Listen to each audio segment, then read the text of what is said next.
Hello student and my dear friends. आज जो हम लोग जो है बायोलॉजी में एक नया टॉपिक पढ़ने वाले हैं, कोडोमिनेंसी यानी सह प्रभाविता। ये टॉपिक जो है हमारा चैप्टर जो चल रहा था वंशागत एवं विविधता, मेंडलीय वंशागत, उसका एक नया टॉपिक है। इससे पिछले टॉपिक में हमने बताया था मेंडल के नियम के बारे में। आप लोगों को उम्मीद है सभी लोगों को वो नियम समझ में आ गया होगा और कुछ उसी नियम पर आधारित या उससे थोड़ा सा डिफरेंट ये केस है, सह प्रभाविता का केस है। ठीक है, कोडोमिनेंसी खासा इंपॉर्टेंट है आपकी परीक्षा की दृष्टि से। इस पे क्वेश्चन आपके पास जो है अंसाल वगैरह हो तो उसमें देख लीजिए, हर दूसरे तीसरे साल जो है इस पे क्वेश्चन जरूर बनते हैं। ठीक है, तो अगर सह प्रभाविता को अगर हमें समझना है कि सह प्रभाविता होता क्या है, ठीक है, तो इसके लिए दो चीज़ें आपको पहले समझनी जरूरी है। ये चीज़ अभी हमने लिखा है, इसके बारे में बात नहीं कर रहे हैं। पहले हम इसको समझने के लिए एक प्लेटफॉर्म तैयार कर रहे हैं। इसको समझने से पहले आपको प्रभावी लक्षण समझना होगा। क्या समझना होगा? प्रभावी लक्षण, और एक समझना होगा अपूर्ण प्रभाविता। अपूर्ण प्रभाविता दोनों के बारे में थोड़ा सा हम समझा दे रहे हैं, उसके बाद जो हम लोग सह प्रभाविता को पढ़ेंगे। जैसा कि आपने देखा था मेंडल के प्रथम नियम में हमने बताया था प्रभाविता का नियम। प्रभाविता के नियम में बताया था कि कुछ लक्षण ऐसे होते हैं, कुछ लक्षण ऐसे होते हैं जो दूसरे लक्षणों पर प्रभावी होते हैं। जैसे जो लंबापन का लक्षण है वो बौनेपन पर प्रभावी होता है। ठीक है, लंबापन का लक्षण किस पर प्रभावी होता है? बौनेपन पर प्रभावी होता है। इस कारण जो F1 पीढ़ी में हमें पौधा प्राप्त हो रहा था, हमने लिया था प्रभावी लक्षण को जो है स्पष्ट करने के लिए एग्जाम्पल दिया था कि एक कैपिटल टी का पौधा ले लिया जाए, यानी लंबा पौधा ले लिया जाए जिसके जो जीन हैं वो कैपिटल टी हैं, और एक हमने बौना पौधा लिया, उसके जो जीन थे वो स्मॉल टी थे। ठीक है, उसके बाद जब इनका क्रॉस करवाया तो क्रॉस कराने पर जो पहली संतानीय पीढ़ी में जो पौधे प्राप्त हुए हैं वो सभी कैपिटल टी और स्मॉल टी थे। प्रथम संतानीय पीढ़ी की बात कर रहे हैं। प्रथम संतानीय पीढ़ी में जो पौधे प्राप्त हुए हैं उनका जो जीनोटाइप था वो कैपिटल टी स्मॉल टी था। जीनोटाइप मतलब जीन रूप जिसको बोलते हैं हम लोग, जेनेटिक संरचना, कैपिटल टी स्मॉल टी था। और जो इसको फिनोटाइप था यानी दृश्य रूप जो हमें दिखाई दे वो था ये लंबा पौधा था। कैसा पौधा था? लंबा। चूंकि यहाँ पर देखिए लंबापन का जीन और बौनापन का जीन दोनों साथ में आ रहे हैं, लेकिन प्रभावी कौन सा है? लंबापन वाला ही प्रभावी है। ठीक है, तो इसको हम लोग प्रभावी लक्षण बोलते हैं, यानी लंबापन वाला बौनेपन पर प्रभावी हो। ठीक है, पीला वाला हरे पर प्रभावी होता था, द्विसंकर क्रॉस में हमने बताया था। गोल वाला झुर्रीदार पर प्रभावी होता था। ये सब प्रभावी लक्षण होते थे जो प्रथम संतानीय पीढ़ी में दिखाई देते थे। तो ये तो ही प्रभावी लक्षण की बात। अब थोड़ा सा बात कर लेते हैं हम लोग अपूर्ण प्रभाविता की। तो अपूर्ण प्रभाविता का जो कॉन्सेप्ट है वो दिया था कार्ल कोरेंस ने। किसने दिया था? कार्ल कोरेंस ने दिया था। अपूर्ण प्रभाविता के केस में होता क्या है, इसमें जो है जैसे मान लीजिए हमने एक जो है लाल गुलाब ले लिया। ठीक है, कोई लाल गुलाब ले लिया, उसका जो है क्रॉस करवाया सफ़ेद गुलाब के साथ जिसका हमने जीन मान लिया स्मॉल आर। ठीक है, अब इनका जब क्रॉस कराते हैं तो प्रथम संतानीय पीढ़ी में इसका पहले युग्मक बनाएंगे हम, तो इसके बाद इनका क्रॉस करवाएंगे। तो इनका क्रॉस कराएंगे तो प्रथम संतानीय पीढ़ी में जो हमें क्या नाम है जो युग्मक प्राप्त होगा वो होगा कैपिटल आर स्मॉल आर वाला। ठीक है, कौन प्राप्त होगा? कैपिटल आर स्मॉल आर वाला। ये है लाल, ये जो पौधा ये पुष्प है कैसा? लाल है। और ये पुष्प कैसा है? वाइट है। इसके जीन को हमने स्मॉल ले लिया। अब उसके बाद होना क्या चाहिए? अगर प्रभाविता का नियम लगे, अकॉर्डिंग टू मेंडल चले हम, प्रभाविता का नियम लगे तो लाल वाले लक्षण को सफ़ेद वाले लक्षण पर प्रभावी होना चाहिए। अर्थात ये जो पौधा प्रथम संतानीय पीढ़ी में बना ये लाल गुलाब वाला होना चाहिए F1 पीढ़ी में, लेकिन ये नहीं देखा गया। देखा गया ये चीज़ कि ये जो पुष्प था वो गुलाबी गुलाब वाला था, गुलाबी था। कार्ल कोरेंस ने जो अपना प्रयोग किया था अपूर्ण प्रभाविता के लिए, उन्होंने मिराबिलिस जलापा नामक एक पौधा था उस पर किया था। उसके लाल पुष्पों को लिया था और सफ़ेद पुष्पों को लिया था।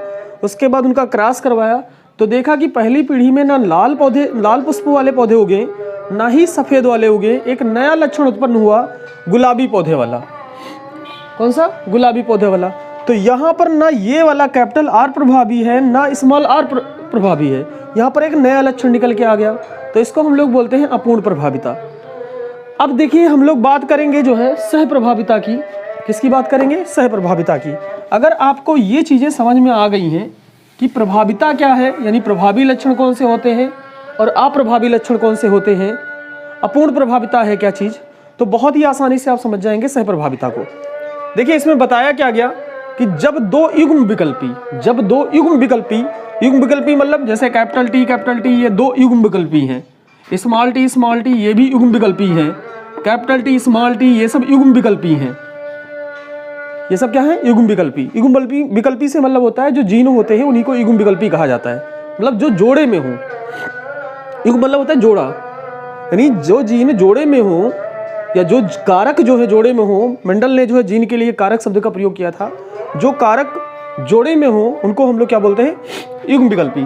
तो उन्होंने कहा कि जब दो युग्म विकल्पी F1 पीढ़ी में ना ही प्रभावी और ना ही अप्रभावी संबंध दिखाएं, ना ही प्रभावी वाला जैसे लंबापन वाला और ना ही अप्रभावी संबंध दिखाएं, मतलब कोई नया चीज दिखाएं, जैसे अपूर्ण प्रभाविता में आपने देखा था, अपितु दोनों युग्म विकल्पी F1 पीढ़ी में एक साथ उपस्थित हों। अपितु यानी इसके अलावा दोनों युग्म विकल्पी, यानी चाहे ये वाला हो या ये वाला हो या ये वाला हो, दोनों युग्म विकल्पी F1 पीढ़ी में एक साथ उपस्थित हों और अपने आप को प्रकट करते हों, यानी दोनों अपने आप को साथ साथ प्रकट कर रहे हों, दोनों अपने आप को साथ साथ प्रकट करते हो, दोनों युग्म विकल्पी।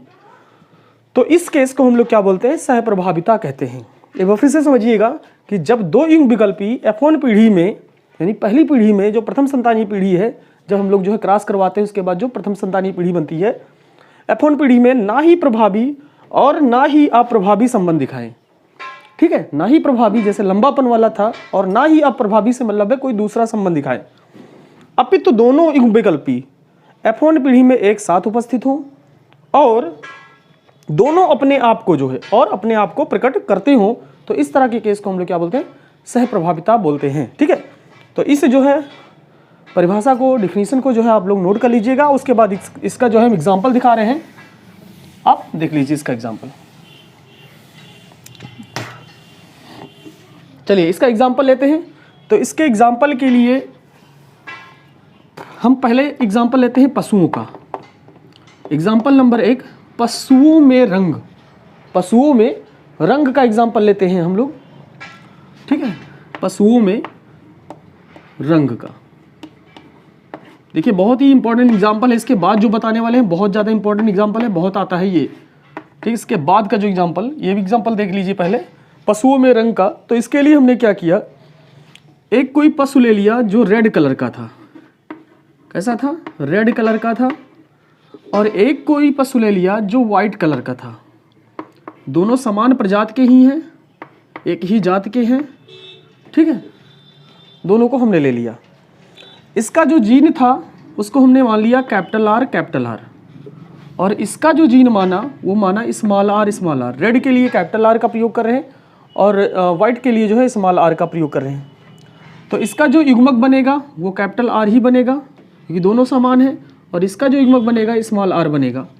ठीक है, अब इसके बाद इन दोनों का अगर क्रॉस करवाया जाए, यानी लाल कलर वाले पशु का वाइट कलर वाले पशु के साथ, दोनों समान प्रजाति की होनी चाहिए। ठीक है, उनका जो है अगर क्या करवाया जाए, क्रॉस करवाया जाए, संकरण करवाया जाए, ठीक है, प्रजनन करवाया जाए, तो देखिए प्रथम संतानीय पीढ़ी में क्या होगा, कैपिटल R स्मॉल r दोनों साथ में आएंगे।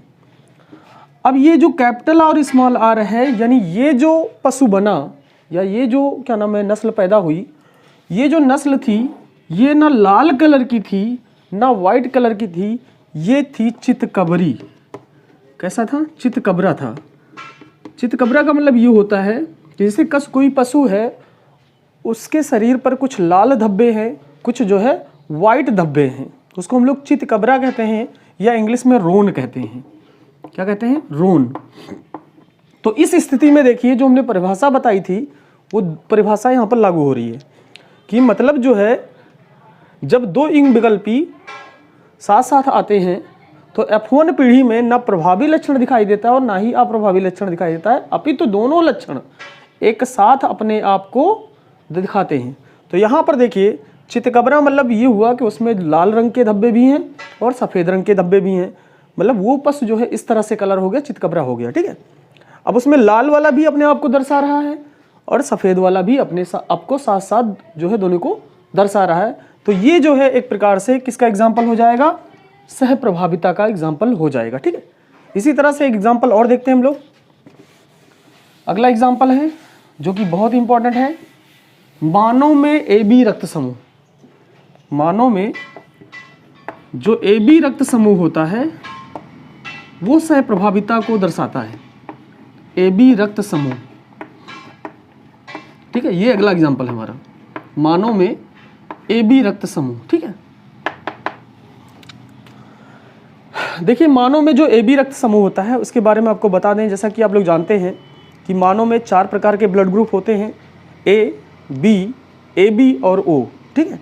इनके लिए कुछ जो है युग्म विकल्पी, जिसको हम लोग जीन भी कह सकते हैं, जिम्मेदार होते हैं, जिसके लिए 3 जीन जिम्मेदार होते हैं, IA, IB और IO। क्या हुआ, IA, IB और IO, जिसमें IA और IB प्रभावी जीन्स होते हैं। क्या होते हैं, प्रभावी जीन्स होते हैं,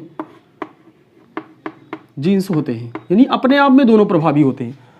अगर ये और बी दोनों जीन्स साथ में आएंगे तो जो क्या नाम है मानव होगा उसका जो ब्लड ग्रुप होगा ना ए होगा ना बी होगा, ए बी होगा, ठीक है।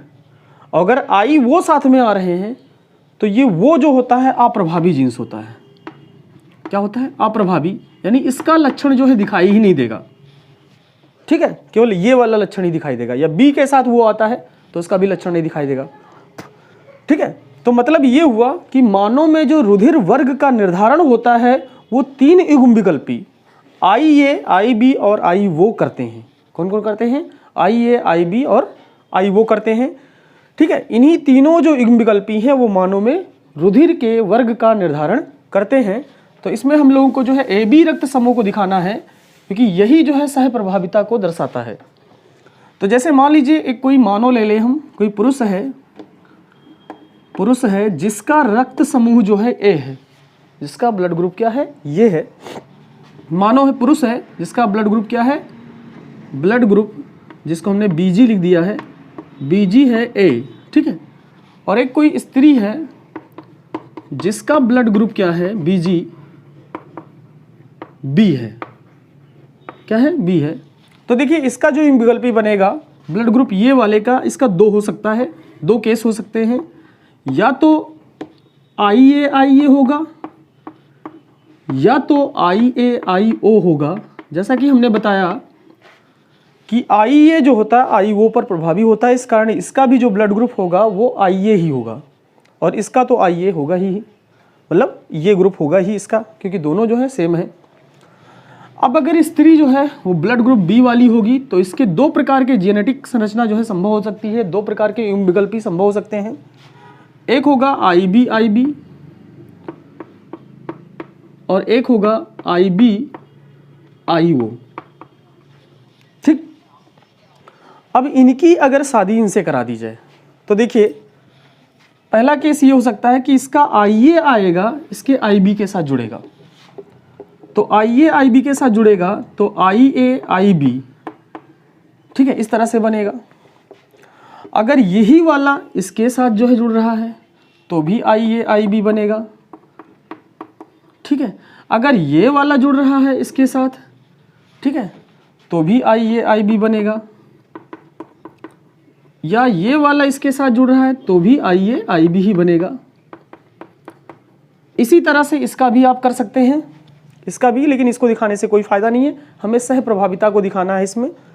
तो यहाँ पर देखिए IA वाला युग्म विकल्पी, यानी युग्म विकल्पी का एक जीन जो है IA वाला IB के साथ जुड़ रहा है, तो प्रथम संतानीय पीढ़ी में यानी जो F1 पीढ़ी है उसमें जो संतान होगी उसका जो ब्लड ग्रुप होगा वो ना ये होगा ना B होगा, वो क्या होगा, AB ब्लड ग्रुप होगा, क्योंकि यहाँ पर दोनों ब्लड ग्रुप साथ साथ आ रहे हैं, यानी दोनों के जो एंटीबॉडी हैं वो साथ साथ आ रहे हैं, यानी ये वाले भी और B वाले भी। तो इसका जो ब्लड ग्रुप होगा क्या होगा, AB होगा।